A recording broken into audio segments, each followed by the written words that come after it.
ชายของสังเสริฐบอกลูกชายสังเสริฐจากนาดวงนะครับทีมงานของไปแจ้งนี่แหละนะครับถูกกระทำเอาครับ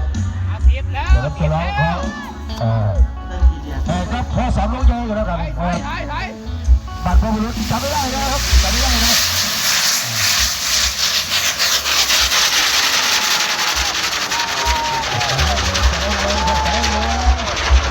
จะเล่นแสงจะเล่นไม่ธรรมดาครับครับ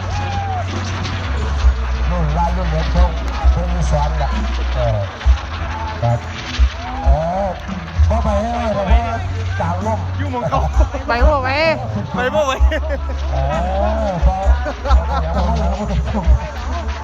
พอฟ้าขอฝนนะ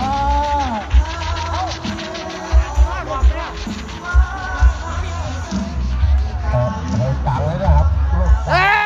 กลางว่าเพิ่งกลางลมเราเพิ่งหาจังหวะกลางลมว่าตายแบบว่าเรียกว่าสายไฟเรียกสูงอ่ะจะ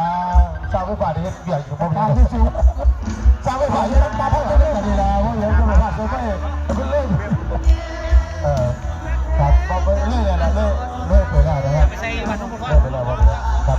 เอาไปพูดแล้วเอาต้องไปเขียนเจ้าไปเบิ่งว่าเป็นบางที่เขาเป็นบางที่เกินในจับหางว่าเขาขีดไว้ยักษ์นี่ของรักเลยตามเลยเงยเลย